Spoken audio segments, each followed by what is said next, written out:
국회 정보위는 국정원으로부터 이명박 정부 당시 사찰 문건 등에 대한 보고도 받았습니다.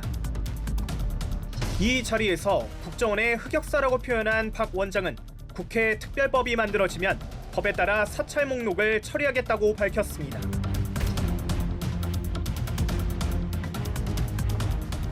정보위가 비공개입니다. 비공개해서 이제 외부에는 잘 알려지지 않고 또 저희들도 내부에서 했던 이야기는 가급적 최소한의 내용만 제가 밝히고 있는데 네. 민주당에서는 지금 부산의 모 후보랑 연결시키려고 그래요. 근데 구체적인 증거가 안 나와요. 안 나올 것 같아요. 앞으로도. 근데 이제 이게 어떤 효과가 있냐면 정치인이랑 국회의원도 들어가고 뭐 기초 단체장부터 다 포함이 되는데 이분들 개인 파일을 국정원이 다 가지고 있다는 거예요. 굉장히 프라이빗한 것까지도 있을 수 있다는 거죠. 그러면 이게 누가 타겟이냐. 제가 곰곰이 생각해 보니까 대선 후보 반열에 있는 분들은 어쨌든 정치를 좀 오래 한 분들이잖아요. 그 파일들에 대해서 의원님들이나 현직 전직이나 개인적으로 신청하면 줍니다. 공개하는 분들도 있어요. 내가 이런 내용이 있더라. 이렇게 되면 점점 더 그 파일 숫자가 많아질 거예요. 왜냐하면 공개 신청하면 다 주니까. 네. 그러면 계속 공개하는 사람들이 많아지면 국민들이 뭘 궁금해할까요? 대선 후보께 제일 궁금한 당신 파일에 뭐가 있냐 궁금하지 않겠어요? 그러니까 점점 더 그런 국면으로 갈 거라고 봅니다. 그러면 여기서 공개하는 사람이 있기 때문에 당신도 공개해봐라. 대통령 될 거면은 검증을 받아야 되는 거 아니냐. 이런 상황이 저는 보궐선거 끝나면 온다. 다들 박지원 원장이 입 하나가 후보의 어떻게 보면 당락까지도 좌우할 수 있는 대통령 선거 국면의 핵심 변수가 된다. 이게 오늘 제가 다른 데서는 이야기하지 않고 여기서 꺼낸 핵폭탄입니다.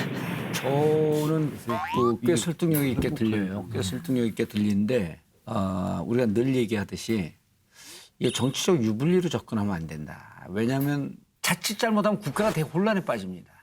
박지원 원장도 그렇고 정보위 의원들도 그렇고 이거를 갖고 정치적 노림수나 정치 플레이를 하기 위해서 써서는 절대 안 된다.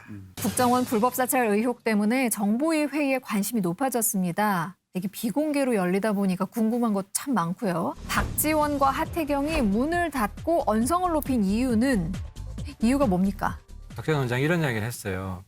정치 사찰을 해서도 안 되지만 정치 사찰 자료를 정치적으로 이용해서도 안 된다. 지금 국정원이. 그렇게 말씀하셔놓고 이제 지난번에 뭐라고 그랬냐면은 DJ 때는 없었다. 국정원 사찰이. 노무현 때는 일부 있었지만 개인적 일탈이었지 정권하고 관계없다. 이렇게 했어요. 하지만 MB 박근혜 정부는 정권이 주도적으로 했다. 그래놓고 가장 최근에 또 정보위 회의 때는 그 파일을 열어봤어요. 몇 사람.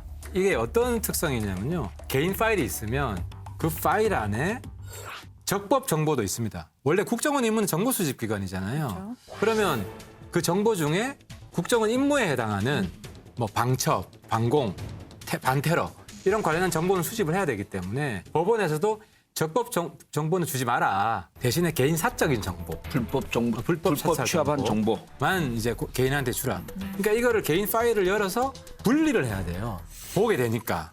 그걸 본 사람들이 한두 사람이 아니에요. 그 많은 자료가. 그럼 이야기가 나올 수가 있잖아요. 그래서 지난번에 확인했던 게 이제 다 물어본 거예요. 박근혜 정부 때 있더냐? 있더라고 답변을 했어요. 그러면 DJ 노무현 정부 때는 있더냐?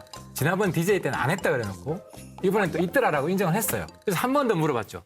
그럼 있는 게 적법 정보냐, 불법 정보냐? 그건 말할 수 없다고 그러는 거예요. 아니 그래서 제가 그때 화가 난 거예요. 아니 구체적인 정보만 확인을 해줘야지. 파일이 있는데 MB 거도 있고 뭐 박근혜 정부도 있고 그전에 거 다 있는데 그 내용이 불법 정보인 것만 언급을 해야지. 그건 언급할 수 없다 그러면서 그래서 이제 막 이게 국정원이 그러면 되느냐.